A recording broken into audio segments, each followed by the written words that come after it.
Bismillahirrahmanirrahim. Sholat gempa asal batik sudah bukti. Sangat serasi. Selamat pagi Bapak Ibu. Selamat izin saya memulai presentasi. Assalamualaikum warahmatullahi wabarakatuh. Jadi hari ini kita membahas materi subjek English Curriculum dari sama SD, and this video about excerpt number 2. So first, I will introduce myself. My name is from class 4A. Next, from the answer, this discussion answer number 1, yaitu tentang 3 konsep kegiatan pendidikan. Yang pertama yaitu ada intrakurikuler. Nah, apa sih intrakurikuler ini? Intrakurikuler merupakan kegiatan utama di sekolah yang dilakukan dengan menggunakan alokasi waktu yang telah ditentukan dalam struktur program. Kegiatan ini dilakukan oleh guru dan peserta didik dalam jam-jam pelajaran setiap hari. Kegiatan intrakurikuler diselenggarakan melalui kegiatan terstruktur dan terjadwal sesuai dengan cakupan dan tingkat kompetensi, muatan atau mata pelajaran dengan tujuan untuk menumbuhkan kemampuan akademik siswa. Nah, selain itu, kegiatan intrakurikuler menekankan pada pendidikan akademik yang di dalamnya terjadi proses belajar mengajar yang sesuai atau sejalan dengan kegiatan kurikulum. Nah, selanjutnya yaitu konsep kokurikuler. Nah, apa sih maksud dengan kokurikuler ini? Kokurikuler ini merupakan kegiatan penunjang yang berfungsi untuk memperdalam pemahaman siswa seperti penugasan. Nah, kegiatan ini dilaksanakan melalui penugasan struktur terkait satu atau lebih muatan atau mata pelajaran, yaitu dengan tujuan untuk lebih memahami materi pelajaran yang telah dipelajari pada kegiatan ekstrakurikuler di kelas. Nah, kemudian kita masuk kepada bagian yang ketiga, yaitu, nah sebelum itu saya akan membahas tentang pokok-pokok landasan kegiatan kokurikuler ini. Yang pertama yaitu tidak menimbulkan beban berlebihan bagi siswa, tidak menimbulkan tambahan beban biaya yang dapat memberatkan siswa dan orang tua.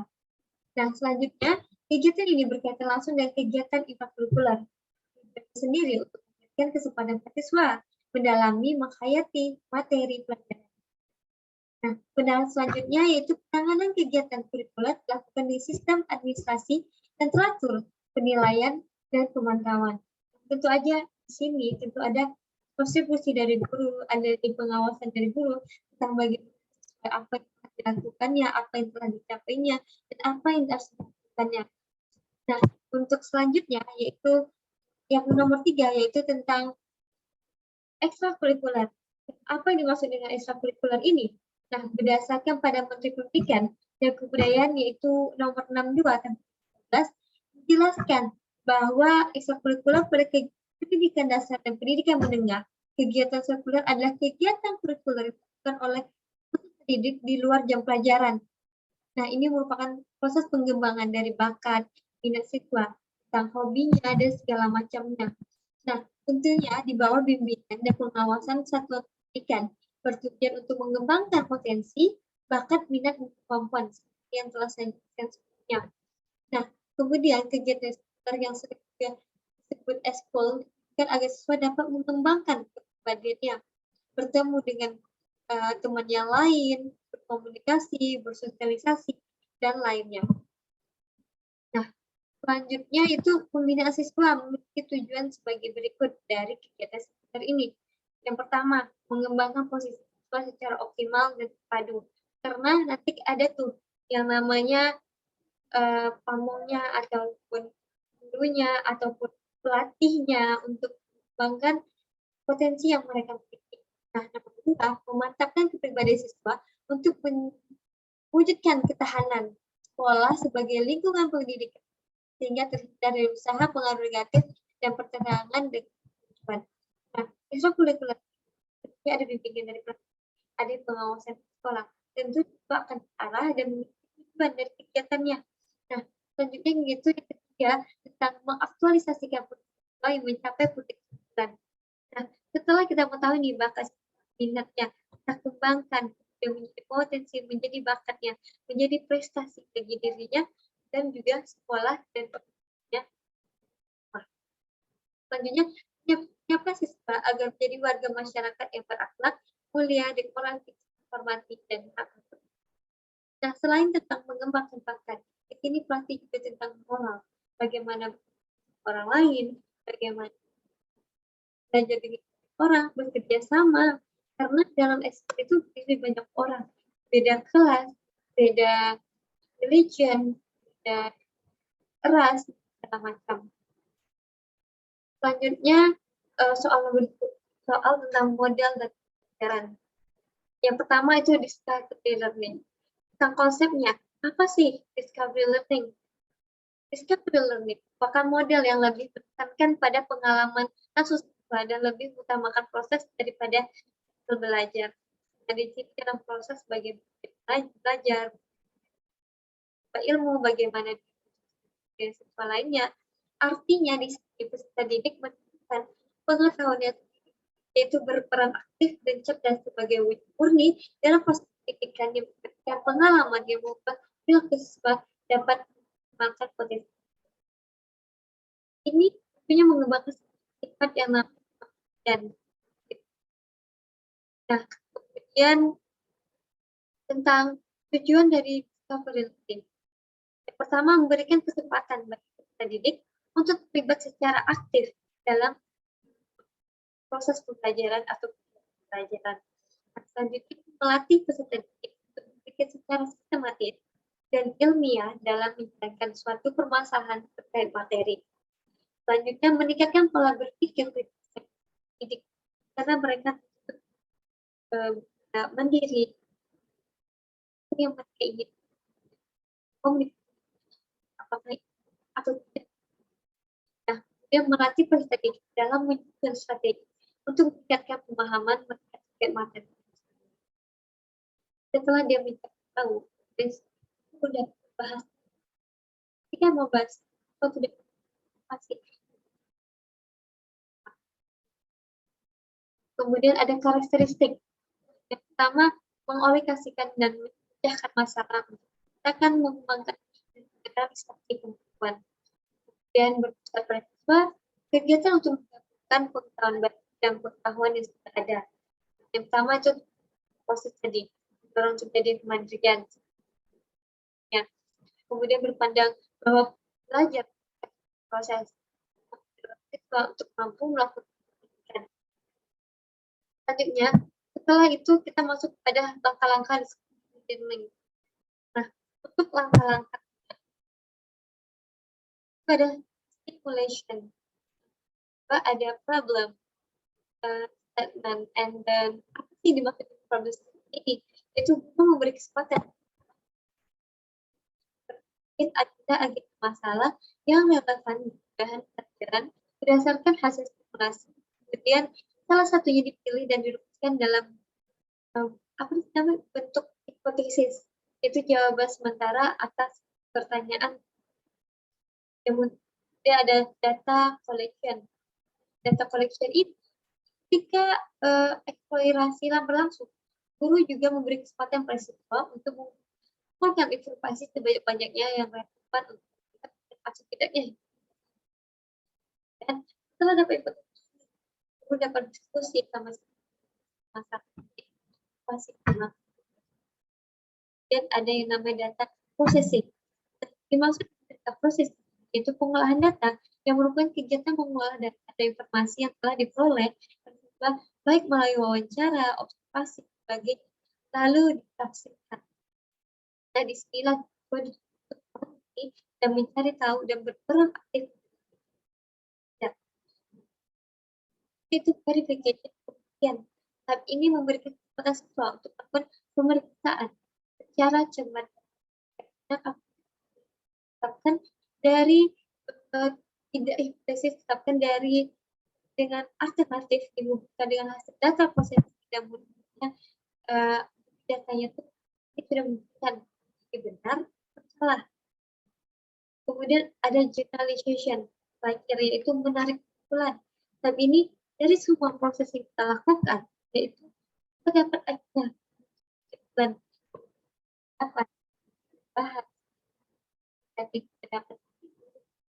dia apakah itu masalah teknis atau apa, nah, apapun itu, maka dia harus merumuskan prinsip-prinsip yang mendasari general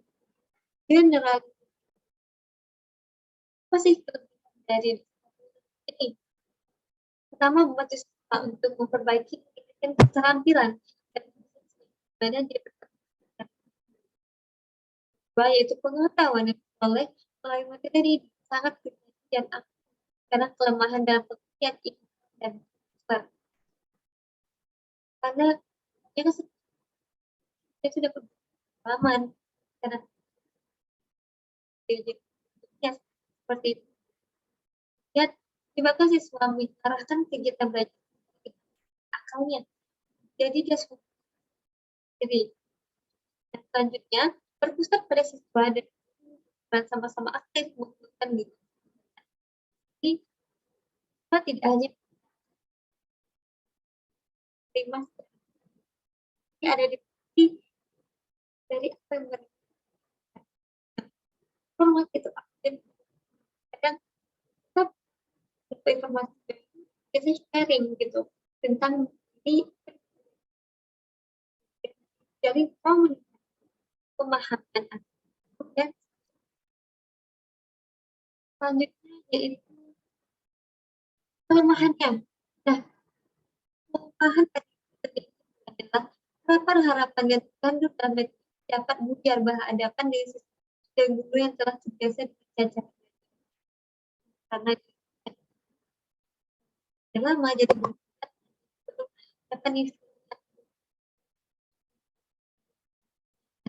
jadi pada beberapa disiplin yang fasilitas yang dikatakan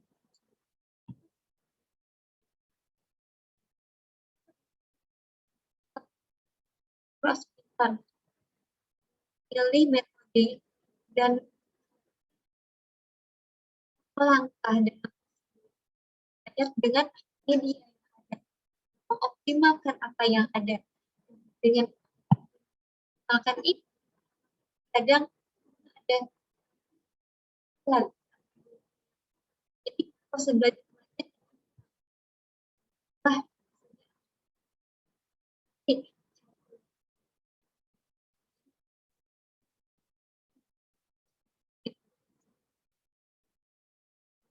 yaitu tidak menyediakan lagi yang aku mau jadi lebih dahulu dan prosesnya adalah nah selanjutnya untuk yang pelajaran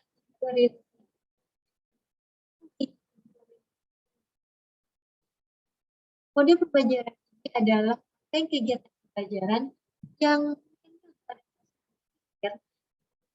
secara kritis tidak benar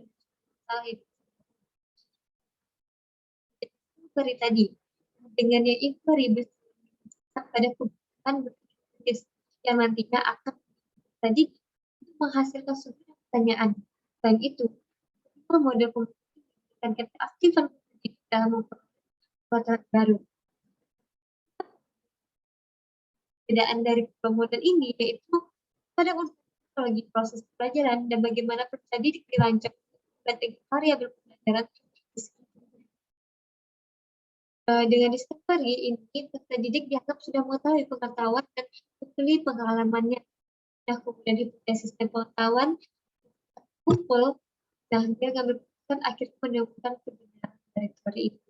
Sebaliknya dari inquiry based learning menuntut peserta didik untuk terlibat langsung dengan fenomena dan kasus kali mereka dengan teori menghasilkan aturan dan teori berdasarkan pengamatan mereka kasus dan fenomena. Tujuan dari learning itu mengembangkan sikap dan keterampilan siswa sehingga mereka dapat menjadi pemecah masalah mandiri atau yang dengan independent problem solvers. Dengan begitu, siswa harus bisa mengembangkan pemikiran skeptis dan peristiwa yang nah, karakteristik dari inquiry learning. Pertama, menekankan pada aktivitas siswa secara maksimal untuk mencari seluruh aktivitas siswa yang dilakukan siswa diarahkan mencari dan menemukan jawaban sendiri dari suatu sehingga yang diharapkan dapat menentukan sikap sendiri. Selanjutnya yaitu langkah inquiry learning, yaitu ada pertama orientasi, barang kegiatan, melakukan motivasi dan apresiasi ini bagaimana? Contohnya kayak merumuskan masalah, gitu. Masalah yang adalah masalah yang mengandung jawaban. Ya, merumuskan, mengumpulkan data. Di sini guru mengajukan pertanyaan yang dapat mencoba untuk berpikir mencari informasi yang dibutuhkan. Yang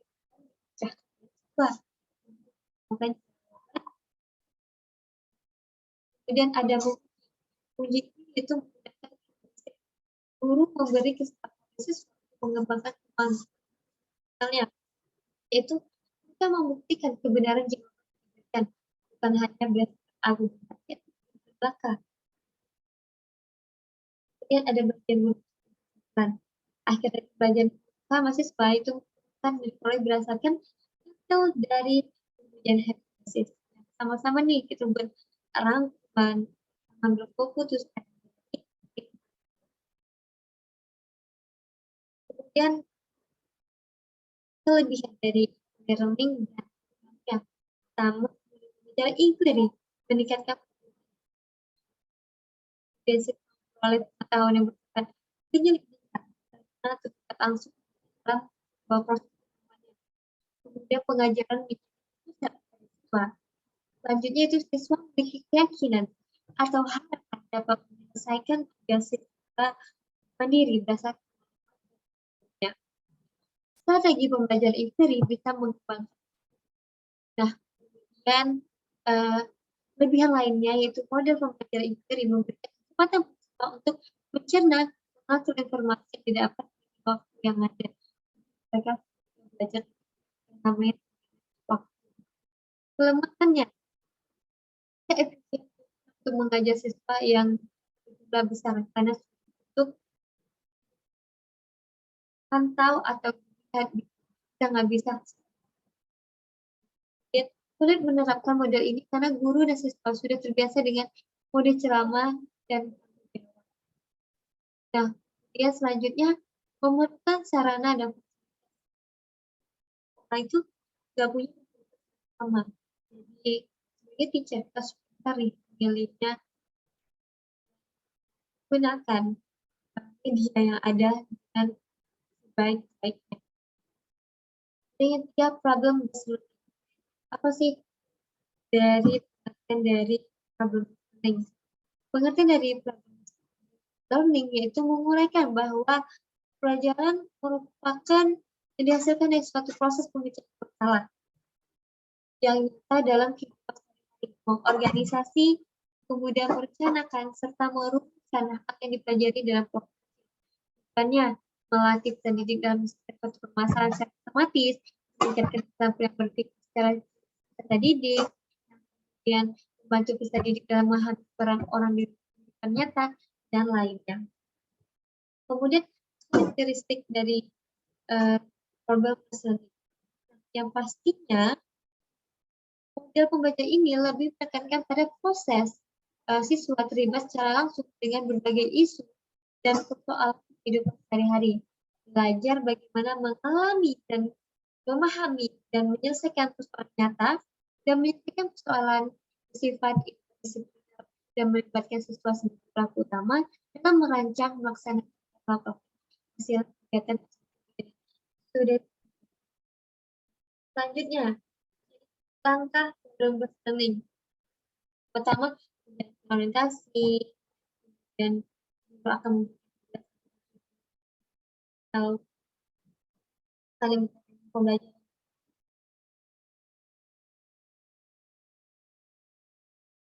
Selanjutnya itu adalah mengorganisasikan peserta dalam belajar. Bimbingan, bangka dan menyajikan hasil tidak didik sebagai bentuk suatu apresiasi bahwa suatu usaha dari dapat kelebihannya yaitu bisa memicu peningkatan aktivitas pendidik di kelas.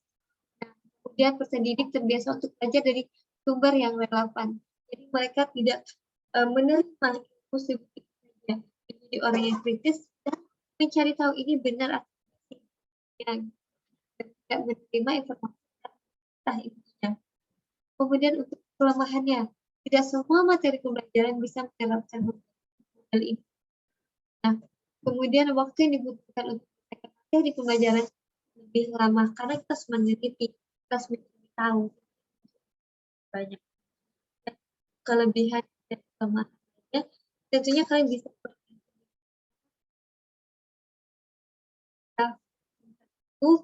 pada media dan penilaian.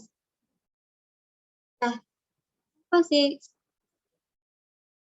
masuk dengan media? Nah, media adalah segala sesuatu yang dapat digunakan untuk menyampaikan pesan atau informasi dalam proses belajar mengajar sehingga dapat merangsang perhatian dan mendidik siswa untuk belajar. Ini bisa menjadi nilai plus saat kita mengajar bagaimana tarik, bagaimana siswa nikmati proses dari belajar selain senang dalam proses belajar tersebut. Lihat apa saja media pembelajaran hasil media pembelajarannya seperti ini. Yang pertama itu sebenarnya ada berbagai macam. Yang pertama ada media audio, mungkin yang menggunakan transkripsi dan lainnya. Dan ada bukan media visual, dan ada yang mengcompare antara media audio dan visual. Oke. Jadi bagaimana cara kita membuat proses belajar mengajar, kita memilih nih bagaimana apa media apa yang tepat, media apa yang sesuai sama siswa, apa buat mereka yang lagi happening, apa yang lagi trending, apa lagi hal yang lagi menarik, apa yang mereka suka gitu. Kemudian ada namanya gambar atau fotografi, mungkin di pelajaran peta dan globe dan lainnya. Secara umum, tujuan dari penggunaan media ini yaitu adalah membantu guru dalam menyampaikan pesan atau materi pelajaran kepada siswanya agar pesan lebih mudah dimengerti, lebih menarik, dan lebih menyenangkan kepada siswa. Seperti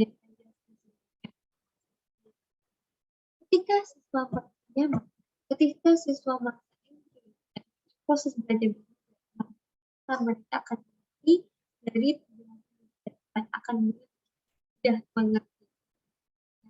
Kemudian kita masuk kepada penilaian. Nah, apa sih penilaian? Bagaimana penilaian dalam 13? Nah, sebagai telah disebutkan atas bahwa standar penilaian pada 2013 telah lebih menekankan pada prinsip-prinsip kejujuran yang mengedepankan aspek-aspek knowledge, skill, etik, dan salah satunya bentuknya itu adalah kejujuran otentik. Nah, komponen atau hal-hal yang perlu dinilai dalam proses belajar mengajar yaitu tujuan pengajaran. Penilaian atau evaluasi tujuan pembelajaran ini terutama pada bagaimana guru merumuskan tujuan belajar yang sesuai, bagaimana dia memilih bahan ajar, bagaimana dia metode dan media pembelajaran yang digunakan, dan sistem penilaian. Nah, dari aspek itu tersebutlah penilaian dari seorang guru. Nah, seperti bahan ajar, metode, dan sistem penilaian.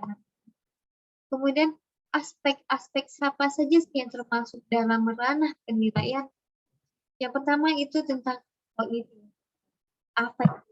Psikomotorik atau evaluasi adalah kemampuan di mana seseorang untuk mengingat kembali atau recall atau mengenali kembali tentang nama, istilah, ide, rumus-rumus, dan sebagainya tanpa mengharapkan kemampuan untuk menggunakannya.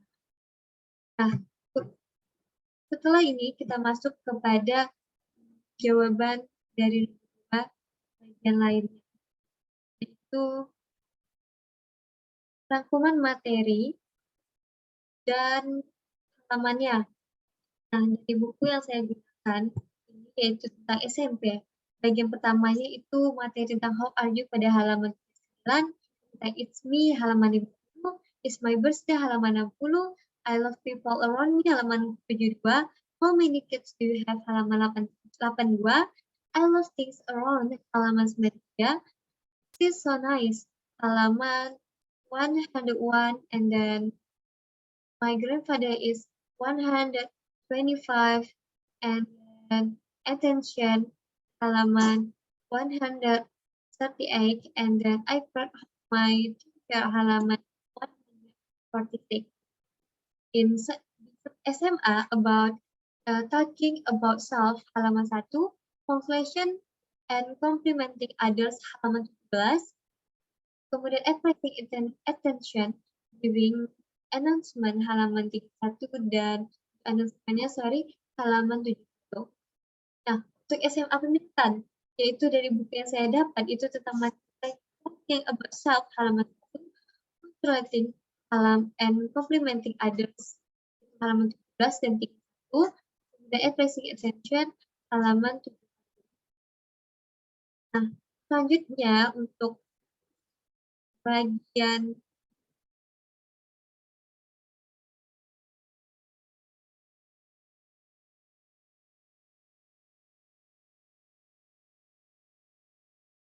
rangkuman materi.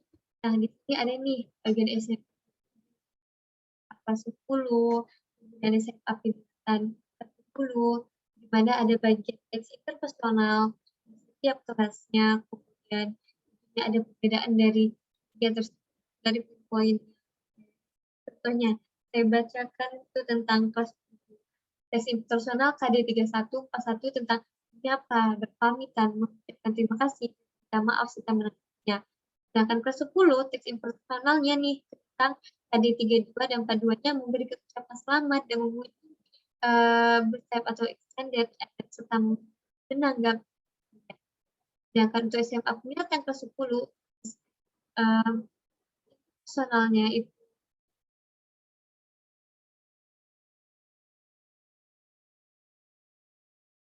tentang teks transaksionalnya, yaitu tentang 3.2.4.2 memberi dan meminta informasi terkait keharusan melakukan suatu tindakan waktu atau waktu terpaut.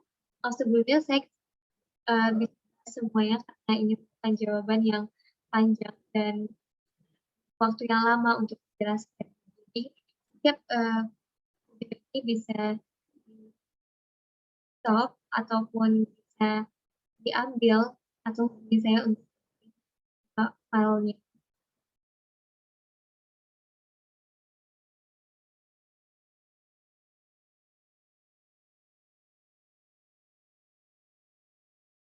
Baik, sekian dari saya. Taehyung makan bakwan. Thank you for everyone. Assalamualaikum warahmatullahi wabarakatuh.